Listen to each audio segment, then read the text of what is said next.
আসসালামু আলাইকুম রহমতুল্লাহ। সম্মানিত দর্শক শ্রোতা ভাই এবং বোনেরা, আশা করি আপনারা সবাই ভালো আছেন। মধ্যপ্রাচ্যের যুদ্ধ নিয়ে কয়েকটি কথা বলি। গত পরশুদিন আমেরিকার দুইটি সর্বাধুনিক এবং আমেরিকার গর্বের ধন যুদ্ধ বিমান ধ্বংস করা হয়েছে। দুইটি পরিবহন বিমান ধ্বংস করা হয়েছে। যে পরিবহন বিমানে সৈন্য, রসদ, সামরিক উপকরণাদি এই সমস্তগুলো সরবরাহ করা যেত। শুধু তাই নয়, এই বিমান এত প্রশস্ত, এত বড় যে সেখানে বসে অফিস পর্যন্ত করতে পারত। যদি সমস্ত কিছু ধ্বংস হয়ে যায়, কোথাও অবতরণ করা সম্ভব না হয়, তাহলে এই ফুয়েল ট্যাঙ্কার বিমান থেকে সংশ্লিষ্ট এলাকার আমেরিকান সৈন্যদেরকে দিক নির্দেশনা দেওয়া যেতে পারত। সেই বিমান ধ্বংস করে যেতে বাধ্য হয়েছে। এরপরে দুইটি বিশ্বের সর্বাধুনিক ড্রোন, সেই ড্রোনগুলোকেও ধ্বংস করা হয়েছে।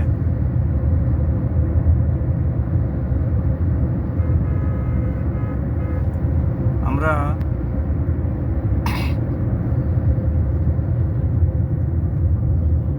এই নাটক দেখলাম। একজন পাইলটকে উদ্ধার করতে এসে আমেরিকার কয়েক বিলিয়ন ডলারের যে ক্ষতি হয়ে গেল,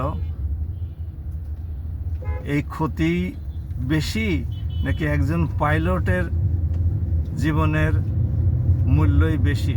একজন পাইলটকে ইরান ধরলে কি হতো, তার কাছ থেকে কিছু ইনফরমেশন নিত যে আমাদের কুয়েতে ঘাঁটি আছে, সেখান থেকে হামলা করি। সৌদি আরবে, সংযুক্ত আরব আমিরাতে, বাহরাইনে ঘাঁটি আছে, সেখানে হামলা করি। সেখানে এতগুলো জাহাজ আছে, প্রত্যেকটা জাহাজ দুইজন করে পাইলট চালায়, সেখান থেকে আমরা হামলা পরিচালনা করি। এগুলো বলতো। আর কি বলতো? আর তো সব ইরানও জানে, সারা দুনিয়ার মানুষও জানে যে তাদের গোপন কী আছে।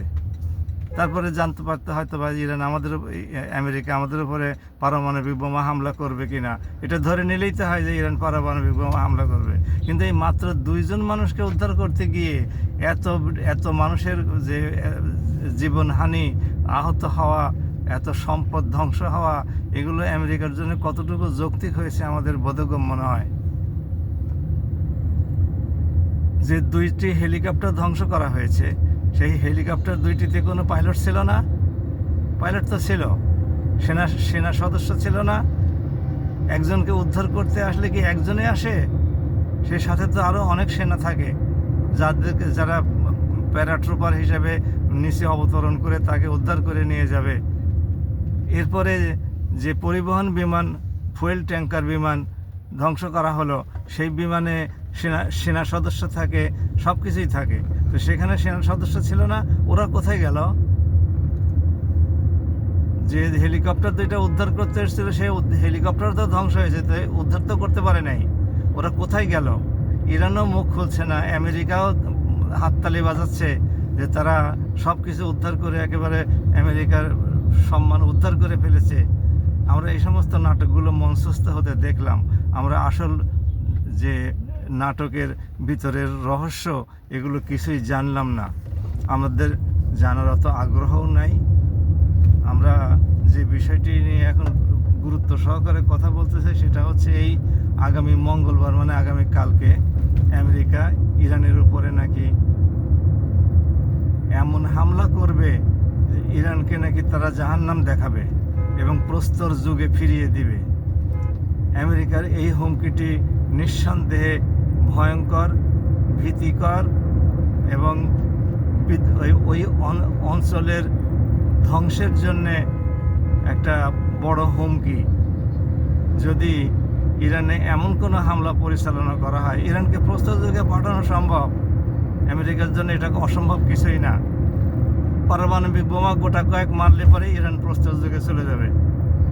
কিন্তু সেই সাথে মধ্যপ্রাচ্যের যে দেশগুলো আছে, পার্শ্ববর্তী দেশগুলো আছে, আজারবাইজান আছে, উজবেকিস্তান, তাজিকিস্তান, এরপর ইরাক, সিরিয়া, তুরস্ক,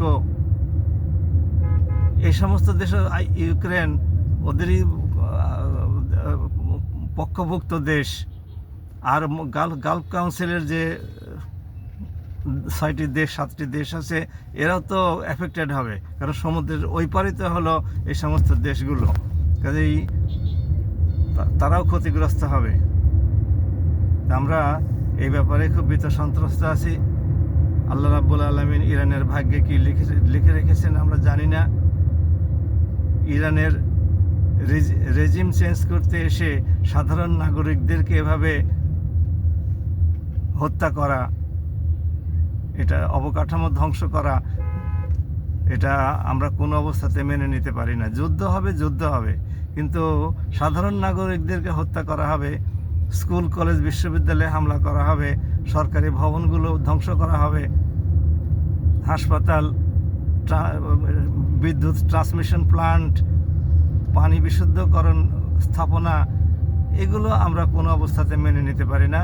আমেরিকার মতো একটা তথাকথিত সভ্য দেশের কাছে এই সমস্তগুলো আমরা কোনো অবস্থাতে প্রত্যাশা করি না। অসভ্য বর্বর দেশের মাধ্যমে এটা হলে পরে তখন এটা একরকমভাবে বিবেচনা করা যেত, কিন্তু আমেরিকার মতো মানবতার ধ্বজাধারী, গণতন্ত্রের প্রবক্তা, সারা বিশ্বব্যাপী তারা মানবতার সেবায় নিবেদিত হওয়ার যে ঘোষণা, এগুলোর পরিপন্থী, আমরা এগুলোকে মেনে নিতে পারি না। আশা করি আমেরিকা এই বিধ্বংসী কোনো কাজে নিজেদেরকে জড়াবে না এবং নিজেদের বিশ্বব্যাপী যে ইমেজ আছে সেই ইমেজ ধ্বংস করবে না। আমরা এই প্রত্যাশায় আজকে এখানে শেষ করলাম। আসসালামু আলাইকুম।